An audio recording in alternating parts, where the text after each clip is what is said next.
Well, hello and welcome. And it is a Monday, and we are almost never here on Monday. And you are in for a special treat today. We've got a great live training that we're going to be doing today. So if you're on with us live, thanks for being here. I think you're going to enjoy what we're going to be doing today.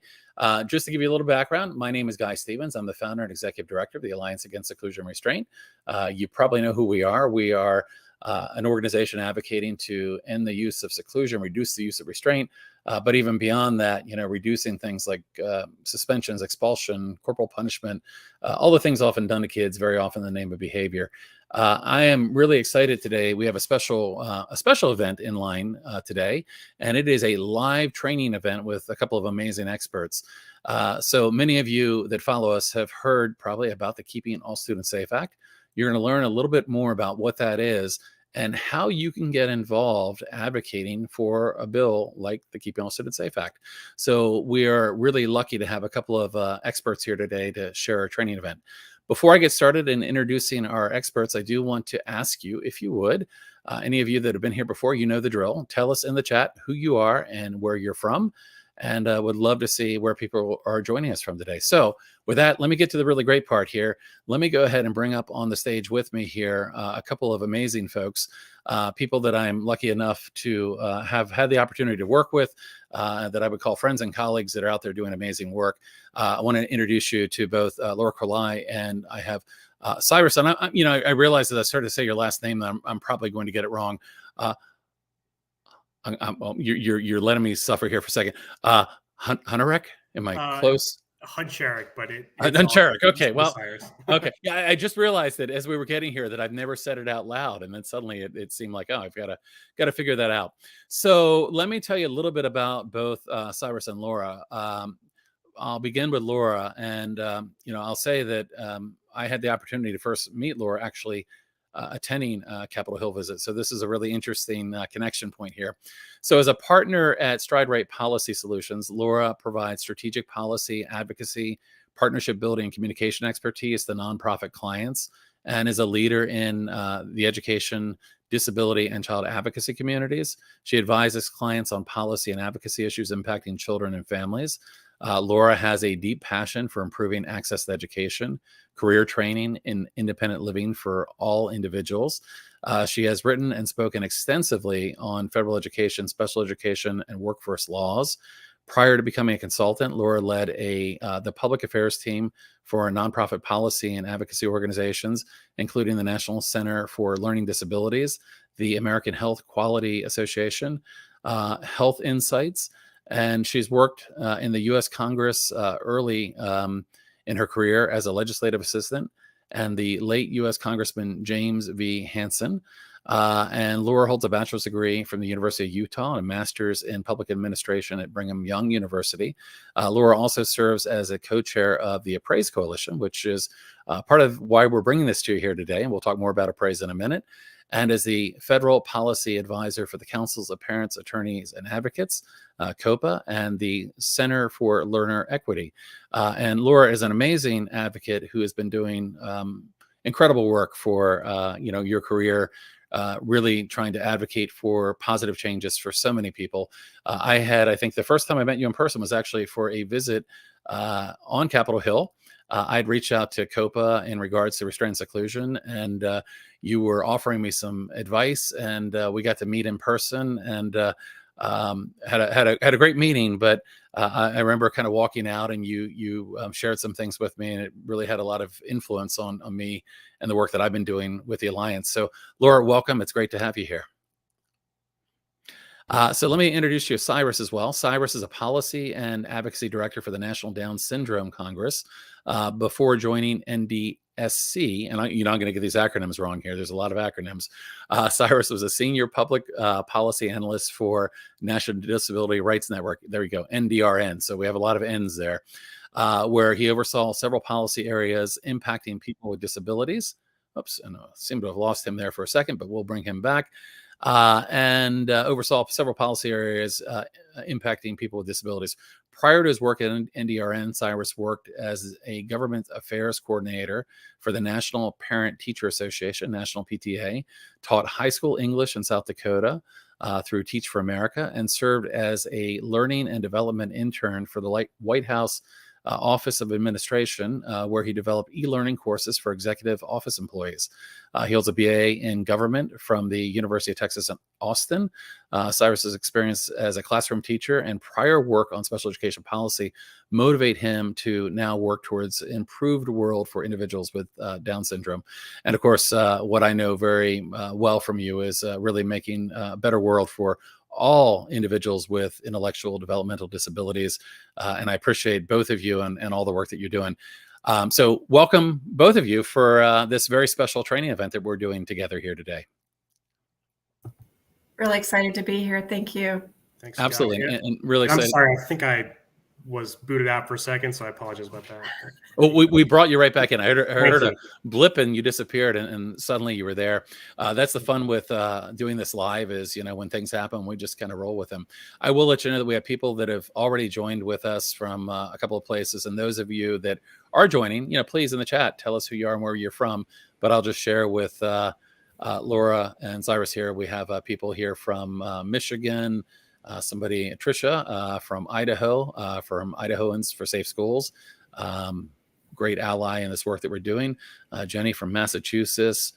We've got Amy here from Connecticut, also a writer, autistic activist. Michelle here, and Nebraska. You didn't tell me, but I'm pretty sure I remember Michelle, but we'll get that wrong. There we go, from Nebraska. There you go. You saved me. And we actually even have Chantel here, who is a volunteer with the Alliance, actually in Canada. But we've been actually talking about what we can do to help people in Canada as well. So people from all over the country and even beyond showing up to join us today. And we're going to be talking about we're going to be talking about CASA, the Keeping All Students Safe Act, but really the focus of today is going to be talking about how individuals can help to advocate for this really important change. So, Laura, you have prepared a presentation for us, which I'm going to bring up on the screen here. And you've asked me to kind of start it off. So I will start it, and then we're going to kind of shift between all of us. So let me go ahead and bring that up on the screen here. And I'm going to get that into our presentation mode here. So give me 1 second. All right. And if all has gone well, you are seeing the presentation now. All I see is the presentation. So I'm going to assume that you're all still there. But Laura or Cyrus, tell me if anything goes awry here. So again, today we're going to talk about how to conduct a virtual or in-person visit to Capitol Hill on the Keeping All Students Safe Act. And of course, we're doing this in conjunction with the Alliance Against Seclusion and Restraint, and also an organization that we are part of as well called APPRAISE. And APPRAISE is the Alliance to Prevent Restraint, Adversive Interventions, and Seclusion. And we'll tell you a little bit more about APPRAISE here in a few minutes, but it's a great coalition of organizations that we're a part of, COPA's a part of, all of the organizations we've mentioned so far are a part of. So I'll just go over the learning objectives, kind of what we're here to do today. We're here to talk about the Keeping All Students Safe Act. So the Keeping All Students Safe Act, many of you know, is a bill that would bring federal legislation around the use of restraint and seclusion in schools, something that all of you know that I feel is very much needed. And my partners here would very much agree with me that we absolutely need federal legislation around this. We're going to talk a little bit, and Cyrus is actually going to talk about the Keeping All Students Safe Act. I'm going to talk a little bit about your story and why your story matters, and why your story is really important in helping to promote change. Laura is going to go into really how to conduct a Hill visit. So if you've ever wanted to do this, but it seems maybe a little overwhelming, Laura's going to break it down. And this is somebody with a tremendous amount of experience.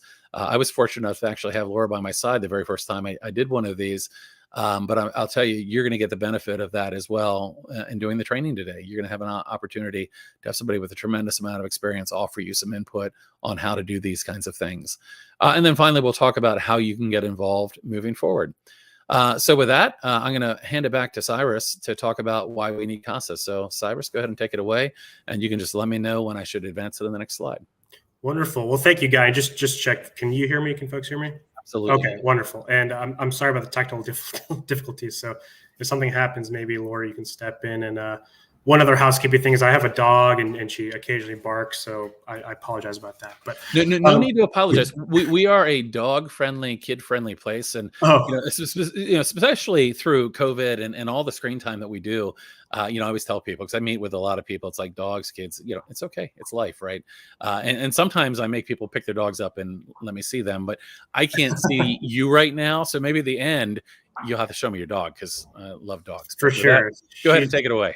She's 30 pounds, so I'll have to really use some muscle there. But yes, well, thank you, Guy. And I think I can speak on behalf of Laura and I that we're so honored to be here. We so appreciate your partnership and your involvement with Appraise. And like I said, I'm Cyrus Charik. I'm the Director of Policy and Advocacy at the National Down Syndrome Congress, and I'm based in Washington, D.C. But I'm really coming to this space as one of the co-chairs of the Appraise coalition that Guy talked about, and that coalition is co-chaired by the National Down Syndrome Congress, who I represent, COPA, who Laura represents, and we have a third partner, the ARC, but our lead there is actually on maternity leave, so she'll be back with us in December or January. And the Appraise coalition, again, is just a coalition of organizations who are working to reduce restraint, eliminate seclusion. And we have one legislative agenda item, and that is the Keeping All Students Safe Act, which we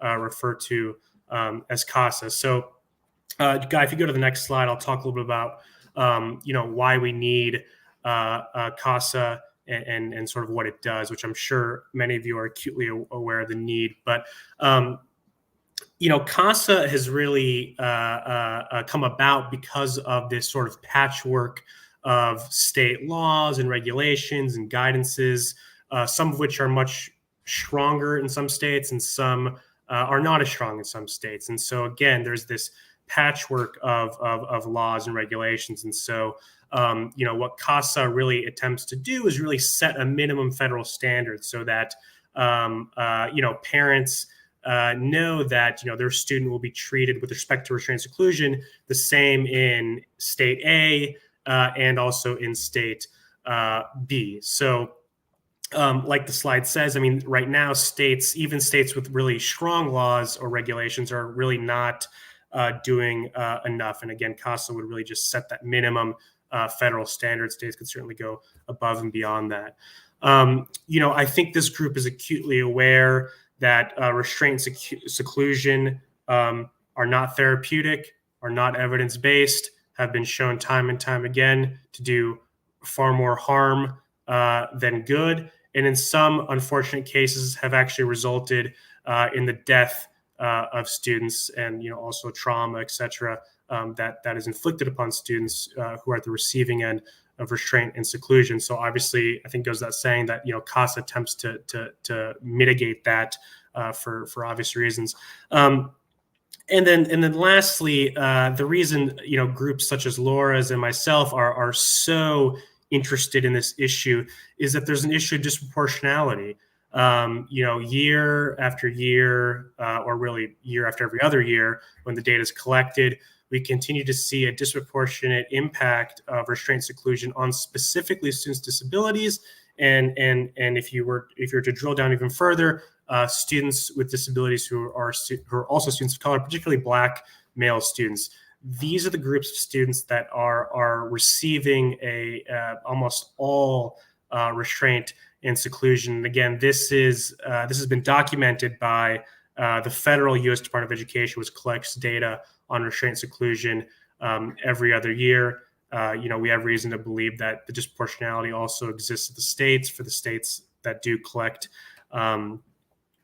this data. And so as you can see here, this is not a pretty picture, which is probably no surprise to any of you, and a problem that the states, not for lack of trying, have just not been able to get under control.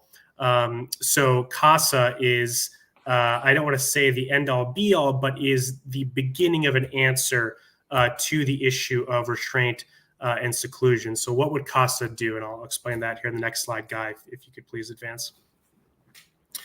So CASA, again, stands for the Keeping All Students Safe Act. And this is a piece of federal legislation. So we're talking, the United States Congress That's kind of the realm we're in.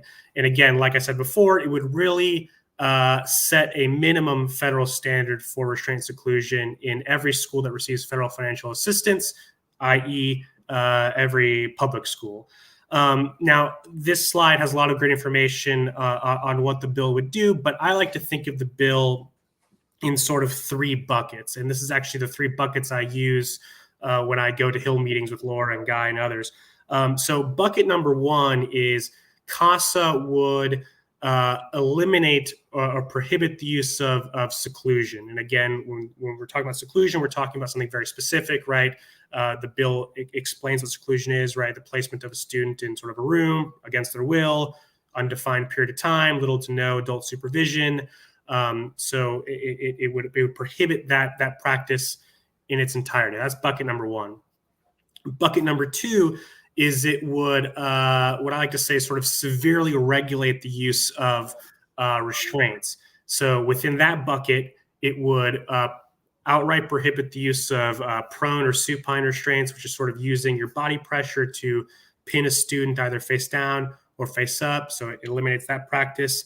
It eliminates the use of mechanical restraints, which would be like, tying students to chairs, using zip ties, that sort of stuff. Third, it would prohibit the use of chemical restraints, which you could think of as, kind of these like aversive sprays or inappropriate use of certain medications. And then it would allow, though, the use of physical restraint under a very specific circumstance. And that circumstance is if there's threat of serious physical injury. Just to kind of play that out for a minute, what that could be is a number of things. But what I like to use with Hill offices is examples like the following. You're at the pickup line, students about to run into the street and get hit by a bus, right? Obviously, a teacher could or school personnel could physically restrain the student to avoid the threat of serious physical injury, which would be the student getting hit by a vehicle or a bus. That's one example. If another example is students throwing chairs, right? You could argue that a physical restraint could be appropriate there to avoid serious physical injury to not only the school personnel and the other students, but also the risk of serious physical injury to the student themselves. So again, physical restraint could be used, but under this very specific circumstance of threat of serious physical injury, and that's a standard that's sort of acknowledged and recognized by the courts. And then the third bucket, which I think is, in my opinion, probably the most important piece of the bill, is the bill provides a funding mechanism for grants that would go to state education agencies, and then they could subgrant that to school districts to have grants to train school personnel on the new law, so CASA, and then also schools and districts and state education agencies could use the dollars to train on alternatives to restraint seclusion. So think of sort of positive, behavioral supports and things of that nature. And what we've seen in sort of the literature is that there's all this literature and evidence-based work that's being done that really shows that there are alternatives to restraint and seclusion that can help mitigate sort of this crisis situation that we get into when a restraint seclusion is being used. And so again, these training dollars are so critical, in my opinion, because it's sort of filling a gap, right? We, all three of us, Guy, Laura, and myself, argue that restraint seclusion are these archaic practices, but nonetheless practices that are being used in schools. So if we're going to extract these archaic practices, we need to be replacing them with some other tool. And CASA allows sort of a runway for kind of evidence-based therapeutic tools that we know that work. So in closing, or second to last closing, I should say, from our perspective, this bill is really pro-student for obvious reasons. We're eliminating these untherapeutic practices being deployed against students. We also think it's pro-family, pro-family, pro-parent, pro-guardian, because of the, if you see on the screen, kind of required notification that's included in the bill. So parents are being notified that if a restraint is used. And then Lastly, we think it's pro-teacher and pro.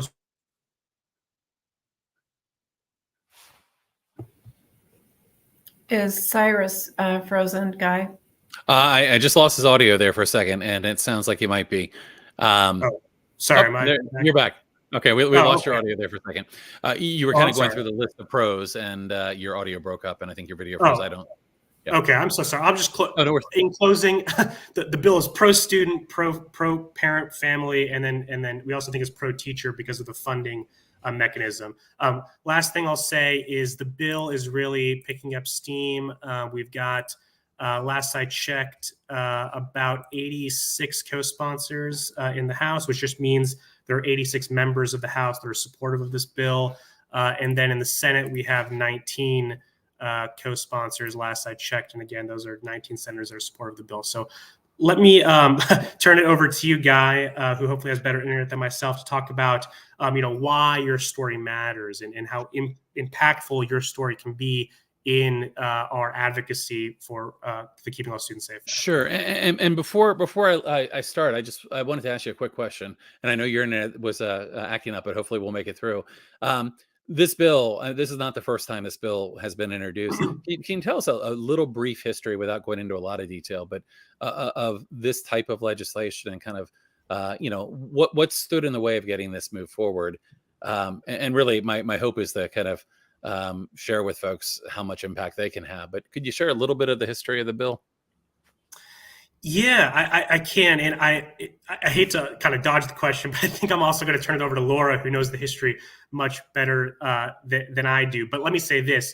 The bill has been introduced for many Congresses now.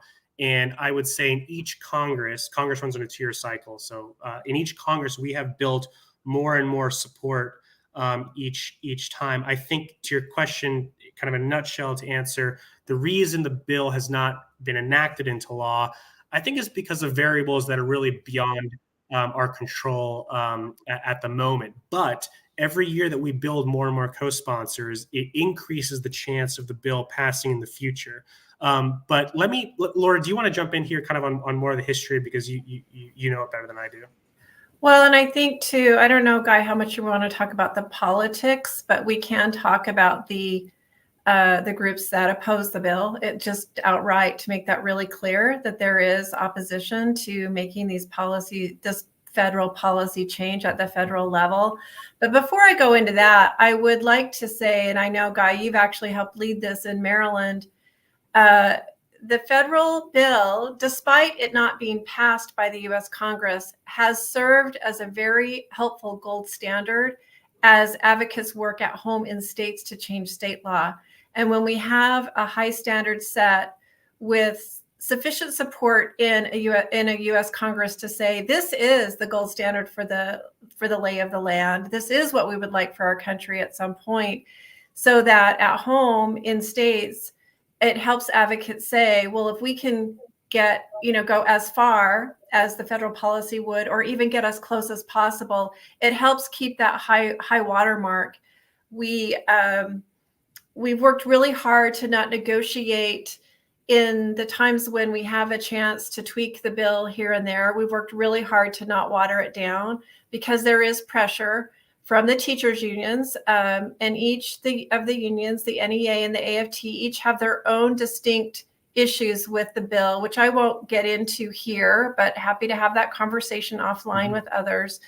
But just know that from the teachers unions' perspectives, they don't want to see these changes made in federal policy.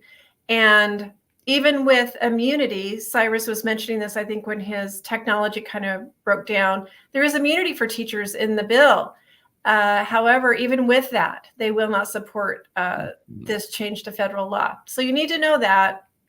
And then on the other side, so that's basically, the unions are very much connected to the Democrats in our U.S. Congress. There's a lot of support and connection, a lot of funding that goes from the teachers unions to members of Congress for Democratic campaigns. Everybody just needs to know that money flows from unions to Democrats. And that's how the part of the system works. On the Republican side, There's been resistance. We do have one Republican co-sponsor, however, this year, which is really exciting. We haven't had one for a while. Am I doing okay on sound? Oh, you sound great. Okay, great. Yep. So Mr. Molinaro from New York is our Republican co-sponsor in this Congress, and that's been wonderful to add a Republican. We haven't had one for about 8 years, and so it's nice to have a Republican with us. But historically, Republicans don't want the federal government telling states what to do, especially when it comes to education. And so just know that philosophically, many Republicans resist signing on to the bill because of their, that position that has nothing to do with seclusion and restraint in many ways, but has everything to do with what the federal intrusion is into educational decisions and what happens to kids in schools. To that point, kids, there's another bill that would end corporal punishment. We know that there are over 25 states that still allow corporal punishment in schools. And so to that end, that's another example of where they don't want the feds intruding on decisions being made about kids in schools. So does that help? I know that was kind of long. That was great. And I appreciate the point you brought up. And I think an important one about the fact that the Keeping All Students Safe Act, I mean, there have been iterations of this introduced for some time, but it has in fact influenced changes in state laws. I think about going back to 2016, Hawaii was heavily saying, hey, there's federal legislation that might be coming. They use that to help them pass, better state law. So certainly these things have happened, but it can work both ways. I mean, I would encourage people, what you have in the Keeping All Students Safe Act, if your laws are not as strong as what's in the Keeping All Students Safe Act, this is a great time to work with your state lawmakers as well. And the more states we can get moving in a better direction, the better also. So while CASA can be used to help further states can be used to help further CASA. I had an opportunity a couple of months ago. I met with Senator Chris Murphy, and he made that point that, the more states that are doing better, the more that's going to help to feed into something like supporting the Keeping All Students Safe Act. So thanks for that bit of background. That was really helpful. And Cyrus, thank you so much for that overview. I'll talk a little bit about your story, and we'll transition into Laura actually getting into some of the tactics. And of course, we're going to answer questions. We'll probably wait until we get a little further to hit some of those questions, just because while I'm driving, I can't actually see the questions at the moment. So we'll hit some of those as we go. Laura had asked me when we talked about this, if I would, as a parent, share a little bit about, my experience going and providing testimony and talking to lawmakers and all of these things about kind of why your story matters. And of course, any of you that know me well know I'm a huge proponent of this idea that our stories really do matter. Our stories really do make a difference. So before we get into that, I just want to give a little bit of background here. When we think about advocacy, and, advocacy is, really organized activism to support an idea or a cause. That's what we're doing here. We're advocating for change. We're trying to bring about change. And of course, advocacy consists of individual constituents, contacting their elected officials and letting them know that things are important to them. I think people sometimes don't realize how much power and influence we can have. Sometimes we feel like we're part of a really big thing and our single voice doesn't make a difference. But I will tell you, and we'll get into this more in a moment, your voice really can make a difference. And Laura had mentioned, we've got a Republican on board this time for CASA. Fantastic. I'd love to see through our advocacy efforts, doing this training, somebody out there that lives in an area where you have a Republican senator or a congressperson. I'd love to have you meet with them, and let's bring more people on board. This is really, I think this legislation makes sense for kids. It makes sense for educators. It makes sense for families. And I think our stories can help bring people on board. So of course, advocacy involves establishing ongoing relationships and that are then leveraged to educate and influence people. I'm a huge proponent of relationships, as I think we all are. Relationships are really critical in helping us better work with kids, in helping us better work with each other, in helping us better work with lawmakers. And when we can form relationships, really amazing things can happen. So just kind of keep that in mind as we're talking through this about what advocacy is. What I really wanted to focus on today was the importance of sharing your story and building a relationship. So if you had told me, oh gosh, it would have probably been about 5 years ago. If you had told me 5 years ago, before I started the Alliance, before I got involved in this work, that, I would begin meeting with federal and state lawmakers and trying to change laws and whatnot, I probably would have looked at you a little bit with a bit of a puzzled look. I don't even know that I would have imagined how that would have worked. It would have seemed a little overwhelming to me. But the truth is that all of us as constituents of various lawmakers that we vote into, vote into office, we have a voice that our lawmakers want to hear and care about. It may seem like an impossible thing to think, oh, gee, you can go talk to a lawmaker or a lawmaker's office and share with them concerns or ideas that you might have. But very much that's how progress gets made at a state level, at the federal level, even at a local level to some degree. So I want to set the backdrop to this to begin by saying you can set up meetings with lawmakers. You can, of course, join the Appraise Coalition and attend meetings with lawmakers. But this is something that you can do, and it's not as hard or difficult as you might think. So let's talk a little bit about what you might do. Laura's going to run through kind of the process, what a meeting might look like. But part of that process is sharing your story. And what I want to tell you is that, oh gosh, I have so much admiration and respect for Laura and Cyrus and the work that they do. And they are true experts in these areas that we're talking about. And they have many years of experience advocating for our children, advocating for other people's children, advocating for positive change. But the truth is that, a advocate can go in and they can talk to a lawmaker and it makes a difference. But what really makes a difference is when a parent or when a self-advocate go in. When you share your own story, when you share how you've been impacted by something, it is extremely powerful. I can't tell you how much of a difference it can make, whether it's going to meet with a lawmaker to ask them to support a bill like the Keeping All Students Safe Act, or providing testimony, in a hearing to try to get a bill passed. When you share your story, it really can make a difference. So, that's what I want to focus on here. So what's that look like? What's it look like to meet with a lawmaker and share your story? Laura's going to work through kind of the logistics, and you have an opportunity with this training that we're doing and with the opportunity that you have to join in with meetings. So the Appraise Coalition is organizing meetings right now with lawmakers from across the country. You have an opportunity, we'll share with you a link at the end, but to sign up and say, hey, I'd like to attend a meeting. And you'll have an opportunity to attend a meeting with folks like Cyrus and Laura and perhaps myself as well, and see what a meeting looks like. But you also have an opportunity to go there and share your story. And of course, you can set up your own meeting with a lawmaker anytime you'd like by contacting their office, letting them know that you're a constituent and asking for a time to meet. And you might be surprised, but you'll probably get a response. And they will probably be willing to meet with you. It doesn't always mean that you'll meet with the actual lawmaker. Sometimes you meet with their staff that is often very well trained and very well versed in the particular subject matter that you're interested in. And that's very effective as well. So one, you can do it. You can meet either as part of the Appraise Coalition. You can ask for a meeting on your own. But what's it look like once you get there? And I guess that's where it really is about telling your story. And I just want to give a little bit of a high-level overview here. If you were to attend a meeting as part of the coalition, or even on your own, you'll want to share your story.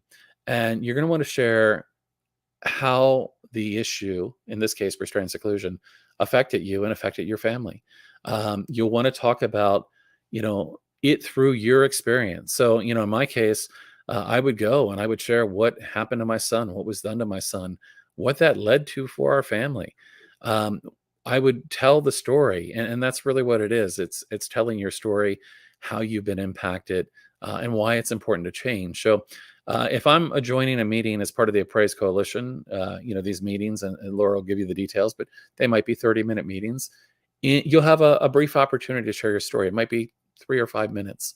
And in that 3 to 5 minutes, you'll introduce yourself and you'll talk about, what happened, what its impact was, and why, again, it's so important to change.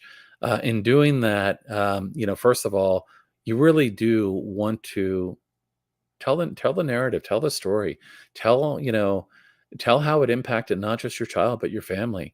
Tell how it impacted your relationships. Let people know the impact that this might have had on you. I always encourage you when meeting with a lawmaker to speak from your heart, really share with them what you're feeling. People sometimes say, well, gee, if I do that, I'm going to cry. And I always say, if you get upset, that's okay.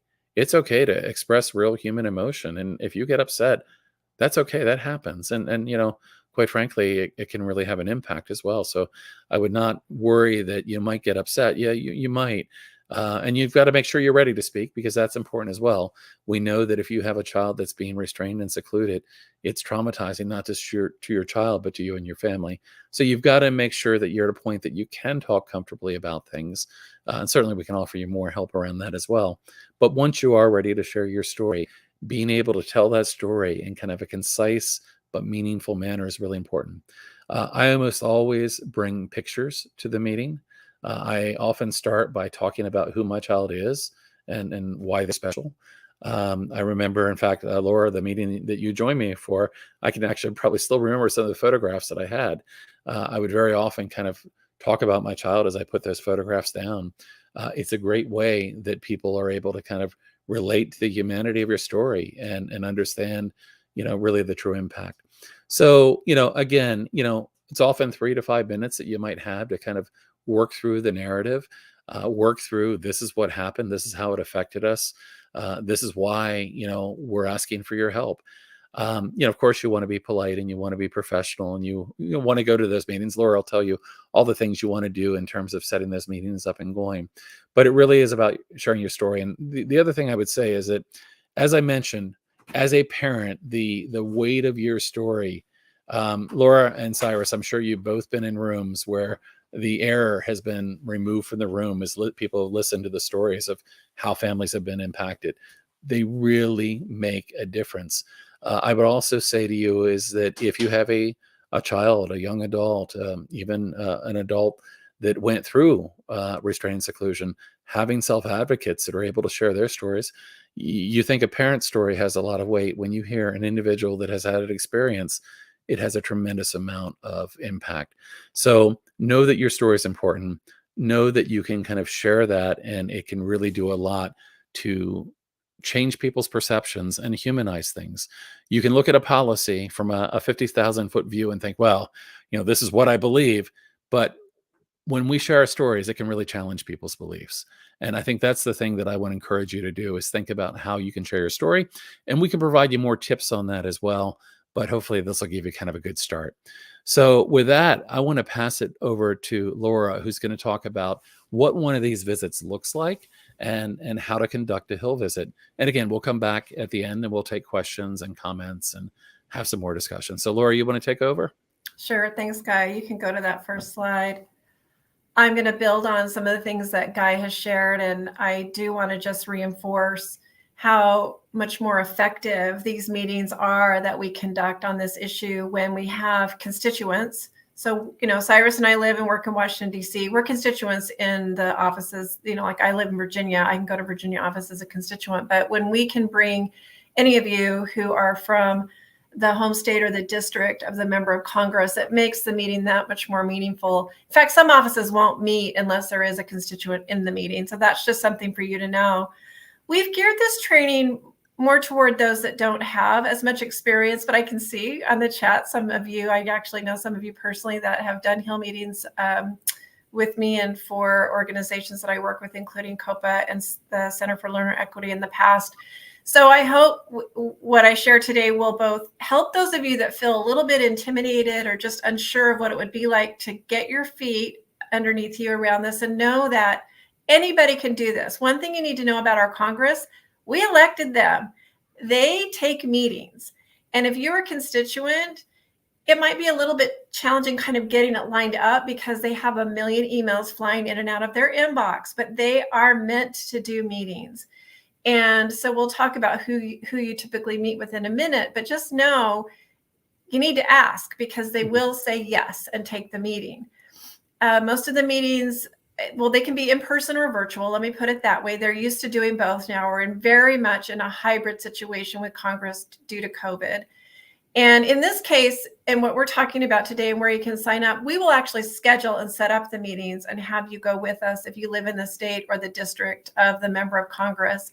Or if you just want to go and watch us do it once, you can always just come and we'll say we have some guests joining us today. They're not from your district. You're a parent. You can always just listen in and listen and learn and come watch for for one time. The meetings usually don't last more than 30 minutes. They stick to a very hard stop, and that's something you do at the beginning of the meeting, is establish how much time do we have with you today. We always wear professional clothing. I know it's really tempting to kind of be casual, but they're in their work life as professionals, and we want to be respectful of that. And then, as Guy mentioned, you would share your story for about 3 to 5 minutes. One thing I would say about this, and I've had so many powerful meetings where parents and older children who were comfortable talking about it. Remember, this can be trauma-inducing for kids to have to relive this. And as the parent, you need to help make the decision about whether your child is ready, depending on what their experience has been and what their emotional, their mental health status at the time and where they are in their journey. As kids get older, sometimes they're more comfortable sharing. It just really depends. But you as the parent also have to feel ready to talk about it in a way where, for example, when we're going into a federal office, we're not talking about your school and the principal and how they did or didn't do this and all of that. We're talking about your child's experience and why we need to change the law. And that can feel a little bit awkward and maybe even weird that you're not, telling the problem, which could be and is very much linked to the leadership in your building, the teacher, the lack of whatever you did or didn't get for your child. But this person that you're going to meet with can't fix that problem. That's the most important thing to know. They work on federal laws. They work on federal policy. They work on federal legislation. And so as much as it matters where your child went to school, the actual experience with the personnel isn't really the focus of your story. So you need to think about it in the context of, the experience that the child had, you're having as a family, and why we need a better law to protect your child in the future and children coming after your child in that building and in the school district. And, we'll help facilitate the meeting too and keep it moving along. So I hope that would give some comfort to folks who've never done this before, to know that we're there to help, kind of move things along and make sure everybody gets the time that they need in the meeting. Let's go to the next slide and talk about who's in a meeting. Sometimes when you do a meeting in DC, everybody thinks you're going to get to meet with the member of Congress. Now, sometimes you can, and requests can go in, but it's pretty rare that we actually meet with the actual elected official, especially on an issue like this.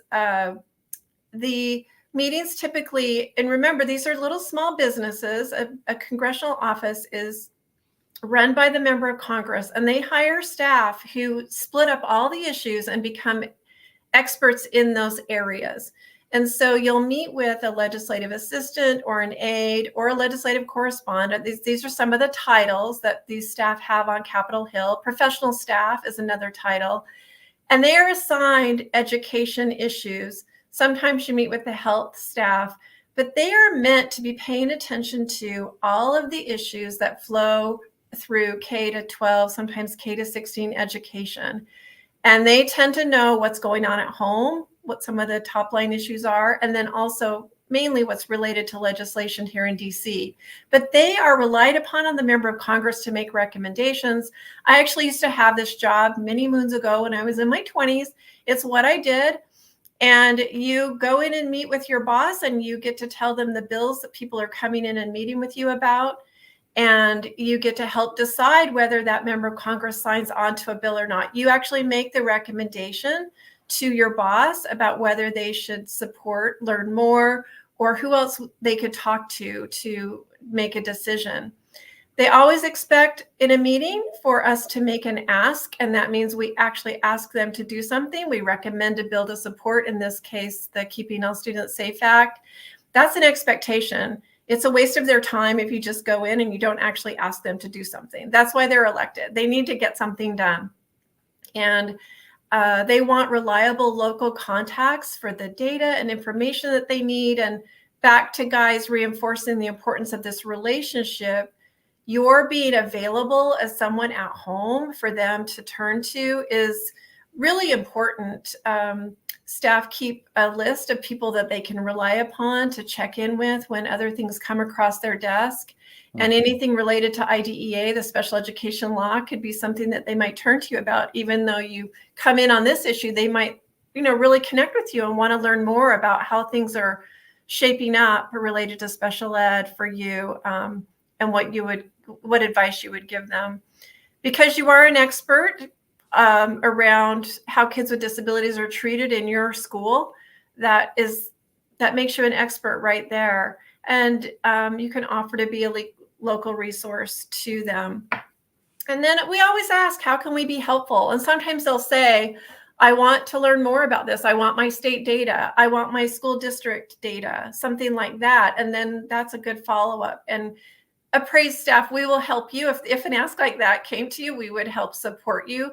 But just know that sometimes they really want to learn more about what this really looks like. Or they might say, can you help me connect with the principal or someone there to learn more? It just depends on the meeting. And it also depends on the level of, sometimes these staff they're really moving through different meetings, and it takes a minute to establish this relationship. And so that's why we go, every year we go back and do all these meetings again. Okay, let's go to the next thing, and then we're going to stop and answer some questions. But I just want to kind of walk through what a typical meeting looks like. And so I'm just going to assume we're all on Zoom for now, but this would be similar. Cyrus has been doing a lot of meetings in person because offices are open if you're here in the area. But typically we would all get on and we would just do quick introductions and say, I'm leading the meeting. I would remind them why we're all together, what the issue is that we're going to discuss. And I would establish how much time do we have with the staffer. Sometimes they'll say I have 20 minutes or 30 minutes. I have a hard stop at X, and we will respect that time because they need to go to the next thing. We will explain, just as Cyrus has done, what the bill is, why we care about it, just, who's the sponsor, kind of the status of the bill and what the key areas are. And then we would turn to you to talk about why this issue really matters at home, what's happening in a school or a district related to this, and how this is where you get to layer in at a local level and from a local perspective, what's happening to children in your school, and talk that through with them. They may have questions. As Guy has said, sometimes there's just absolute silence. I know I did some meetings earlier this year with COPA members, and one mom came in and talked about how, her son's challenges led to him being involved in the juvenile justice system.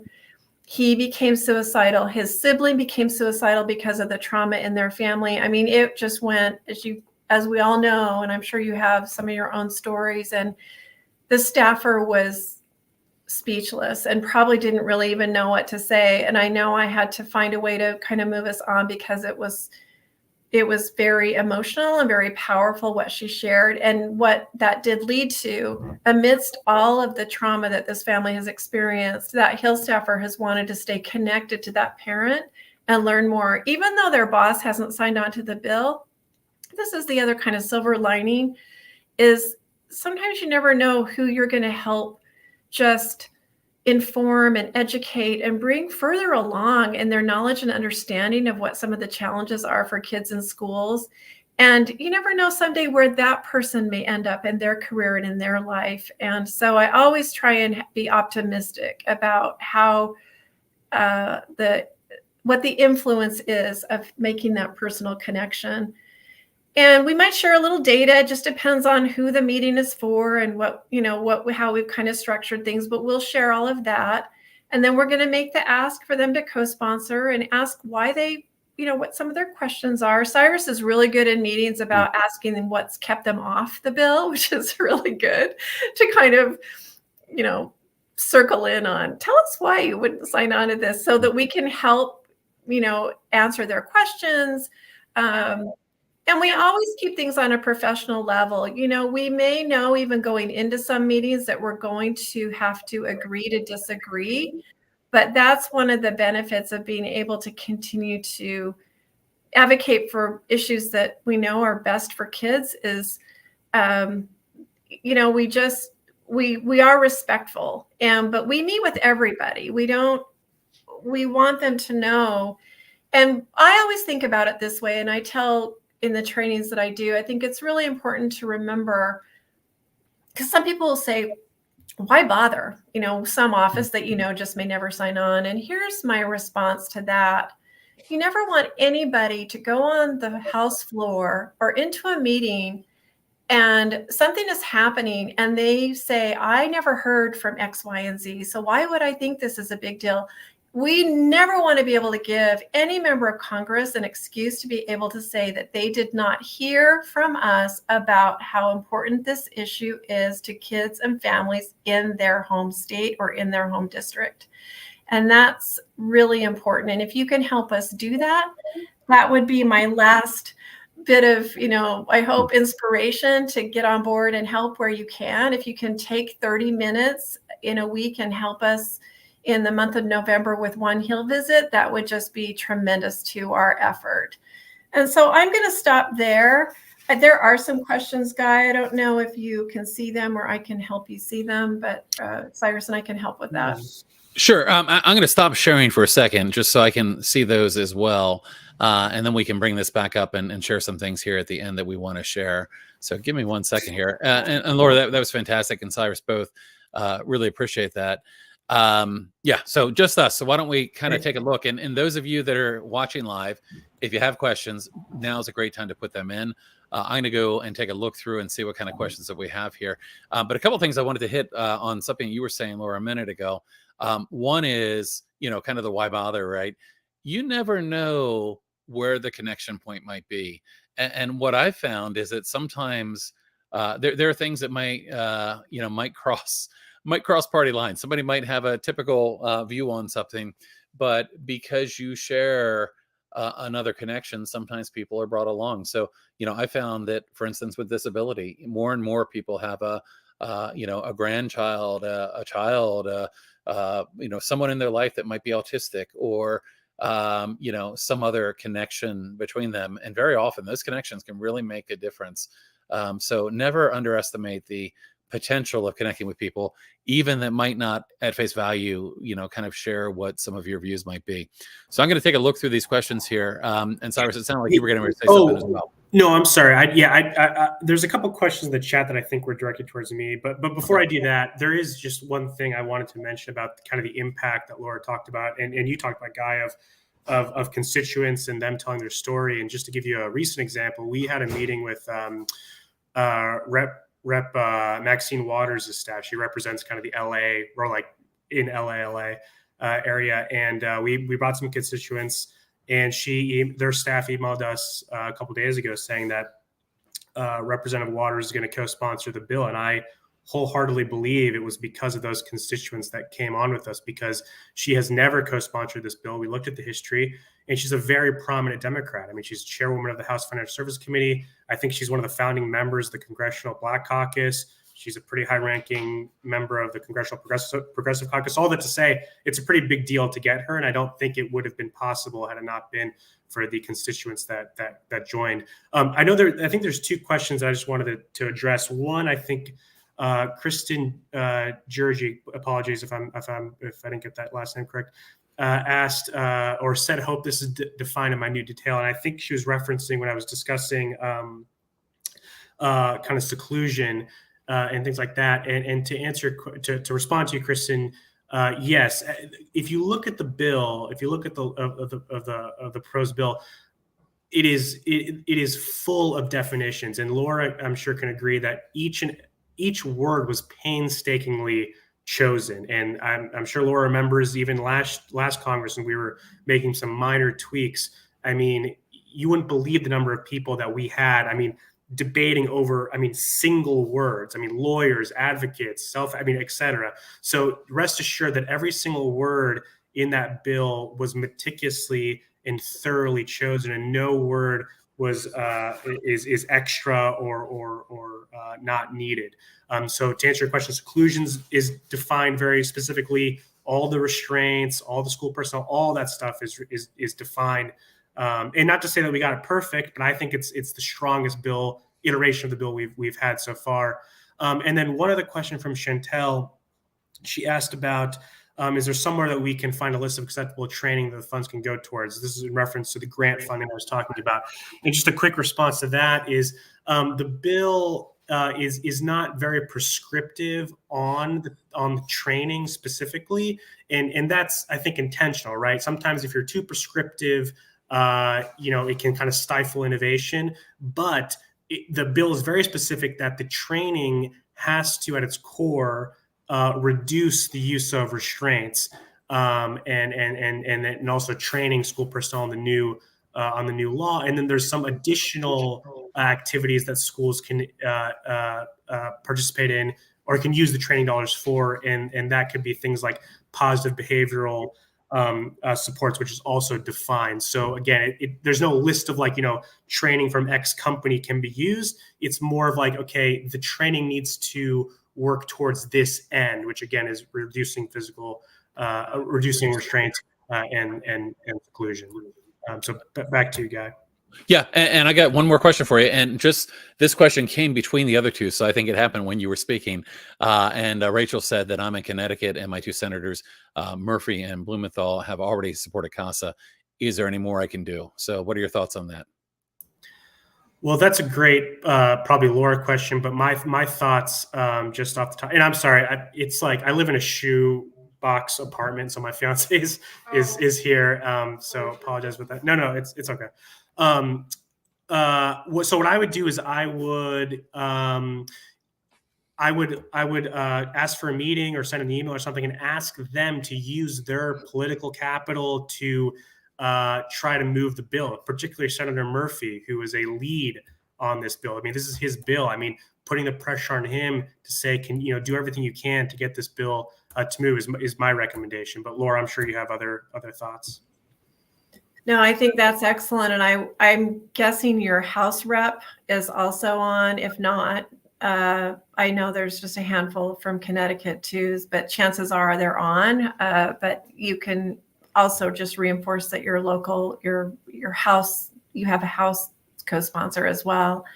Okay, great, Rachel. But the likelihood, I'm just going to be honest, the likelihood of this bill moving in this Congress is very slim.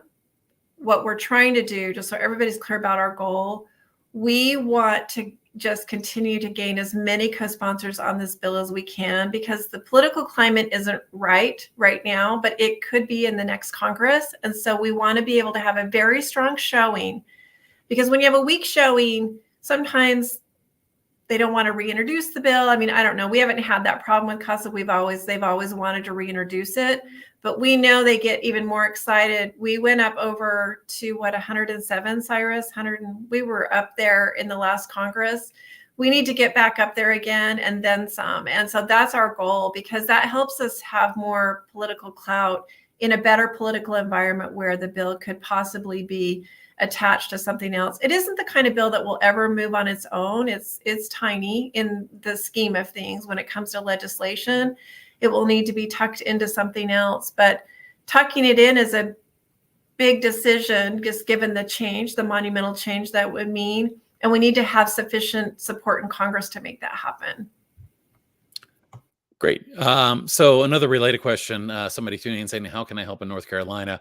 And I think it's going to be a lot of the same advice. One, consider going on a Hill visit with the Appraise Coalition. We'll talk more about how you can sign up to do that. But, in relation to Rachel's question as well, is there anything more I can do? My first answer is yes, there's more you can do. Let other people, inform them about CASA. If you're part of a, like a special education PTA or a PTA, bring awareness, do what you can, share things on your social media, support organizations that are doing work to, end seclusion and reduce restraint. Do anything you can. I think when it comes to supporting something like CASA is really helpful. So again, in North Carolina, think about signing up for a meeting, think about setting up a meeting on your own.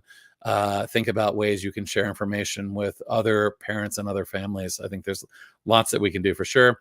Somebody did ask if we can share the slides, and I know, Laura, you had provided a set of slides that we can share. I can put my email here in the chat as well, and people are always welcome to reach out to me and I would be happy to send you a copy of our slides that we have actually ready to go.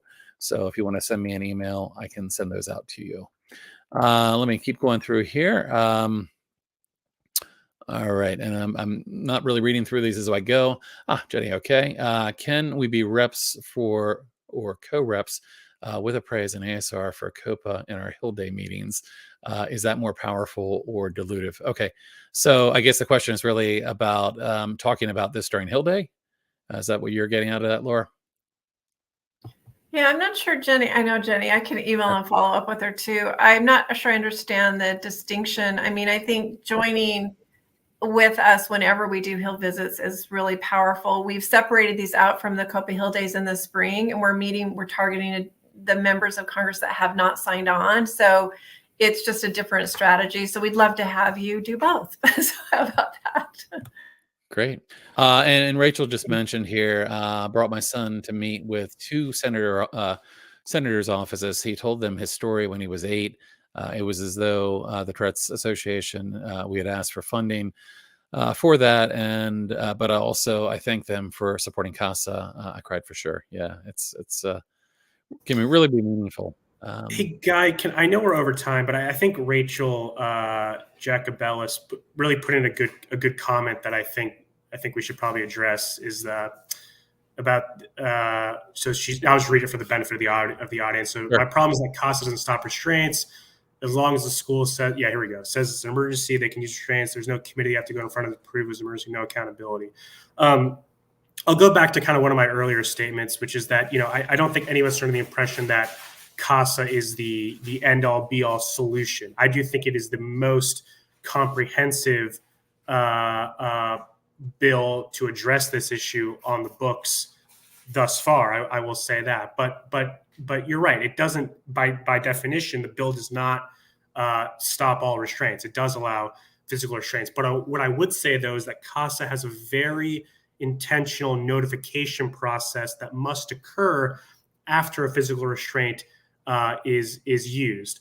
Currently, as I'm sure you are all acutely aware of, some states have notification processes, some don't. It's a patchwork, right? So at least if a physical restraint is being used, there's a notification process. And then I think there is a structure by which families, students, and schools can really decide whether the physical restraint was appropriate or not in accordance with the law. So what I would, again, just to kind of underscore, this is a much better scheme than what we currently have, which is in some states there's a scheme that's working or may not be working. I don't know if Laura, you have anything you want to add to that? Well, I was just going to give Guy credit because I remember in one of the visits we did early on when we met is how one of the powerful things in his story is that he was never notified as a parent that this was happening to his son. And the fact that you can go to any school in the US and this can happen and you're not required to be notified, to me is just, I still can't believe it, that, as a parent, we don't have that right. And so I would just reaffirm that right there is something that brings more accountability to the current system. But you're right. We've done our best and have tried to have a bill that would take us so much further than we are now. But of course, having a prohibition on everything would be my ideal too as a parent. But we know that, some restraints are viewed as being necessary for safety. And in this case, serious physical injury, which that's another discussion. There's a whole legal, that's a whole bunch of lawyers made the decision around that language. But I did want to add that there was a question here about, can we get a list of states that haven't signed on? You can go on congress.gov. So it's just congress.gov. You can put in either HR 3470 or S 1750, S for Senate 1750. Put either one of the bill numbers in, and it will show you the list of co-sponsors for the Senate and the House bill. And I'm sorry, Guy, I can't do the chat function. So if we want to put that in the chat, we can. Yep, I was going to grab that right now. So yeah, so if you go to congress.gov and then you type in the bill number up there in the search line that's on that, it looks up the bills for this Congress. And these are the numbers for this Congress. You can see who has signed on and who hasn't. And that can help in the Senate. Of course, we have 100 senators, and in the House, there's 435 reps. that we need. So we have a lot of work to do in the House. But yeah. Yep, and I'm throwing that in the chat right now. There's a link there. I'm putting up a Senate bill, but you'll see that there's a section there where you can look at related bills, and that will let you pull up the House version as well. So you should be able to see that from there. As we wrap up, I did want to bring up our slides again here for kind of one last second. So one of the things that we've talked about throughout this today is, this training, the hope is that it will inspire you. It will make you realize that this may not be as complicated as you thought it might be. And I would love to see people that are watching this setting up appointments to go meet with their congressional or Senate representatives. But beyond that, you have this amazing opportunity to take part in meetings with the Appraise Coalition. So you can go to a meeting with probably one of the three of us may likely be there. And you can go to a meeting, and as Laura said, you could just, the first time, just to kind of listen, but you could actually go and share your story. And it's a really fantastic way to do this, because it does seem a little scary at first, but when you're there with, 3 or 4, like-minded people, it can really be helpful. And if you're interested in doing that, if you're interested in attending a meeting with a member of the Appraise Coalition, Cyrus has been working really hard to get a lot of meetings scheduled. As Laura mentioned, we'd love to have you join us for a meeting at some point in November. If you go to this site, aasr.news/Hill visit, you can actually sign up there. That'll send us a message that you're interested in doing this, and we can reach out to you if there's an opportunity for you to join us. So we'd love to have you do that.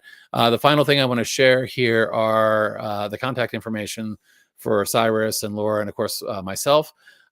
Great to see there's already some interest here. And I do want to mention, Jennifer, I saw you said you miscalculated the time difference, and guess what? It's okay, because it's being recorded. And part of being recorded means you can go back and watch it. But the other part means if you got something out of this and you think it's really helpful, share this. Share it with your PTA, with your SEPTA, with any organization or group that you're a part of. The more people that we can get that are going and asking for meetings and attending meetings, the more we're able to influence people. The more we're able to influence, the more we're able to change things. So you have all of our contact information here as well. And I know that any of us would be happy to hear from you. So feel free to reach out if you have any questions. Again, you're welcome to send me an email, and I can send you a copy of the slides if you're interested in that. But this will be available on YouTube, LinkedIn, and on Facebook. There's also an audio-only version that will be up in a few days, so you can go and listen to that as well. So with that, I want to give both Laura and Cyrus, first of all, a huge thank you, and I'm very excited to be doing this with you here today, and very grateful for all the work that you've been doing, really for years on these issues. And it's not just CASA, but it's so much more that both of you have been doing throughout your careers, and I want to thank you for that. I also want to give you an opportunity to share any last or final thoughts that you might have. So Laura, I'm going to start with you. Any final thoughts or any last message you want to share before we wrap up? Just that I would love to have any of you join us. So sign up if you want. And like I said, the offer's real. If you just want to sit in on a meeting, just put that note in the form that you just like to monitor one and see what you think. That's okay too. Give it a test drive, and we look forward to seeing any of you. Thanks, Guy. Absolutely. Thank you. Cyrus? No, thank you, Guy, and thank you, Laura. And for folks probably don't know, Laura has really been my mentor in this space. So she's been doing this a lot longer than I have. Has taught me a lot. But what I would say is, I know some folks in the chat were sort of saying, this isn't working in my school. Please reach out via email. I'm always happy to talk. I think it informs our work when we can hear what is or is not working on the ground. And I would just underscore what Laura said about, please join us. We need your voice to make this happen. So thank you for spending some time with us, and thank you, Guy, for organizing this. Absolutely.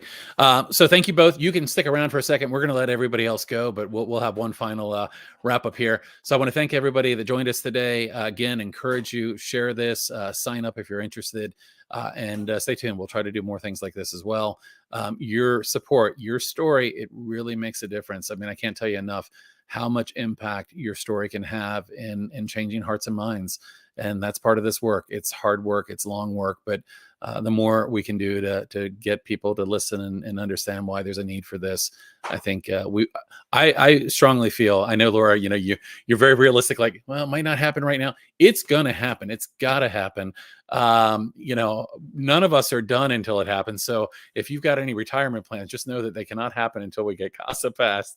But I do believe it's going to happen. I do believe at some point that we're going to get this passed. But any progress we can make on the state level in the meantime, you know, keep it up. Feel free to reach out to us about that as well. Anything we can do to kind of continue to push this up is making progress. So thank you all for coming today. And Cyrus and Laura, you can stick around, and we will see you again next time. Thanks. Bye-bye.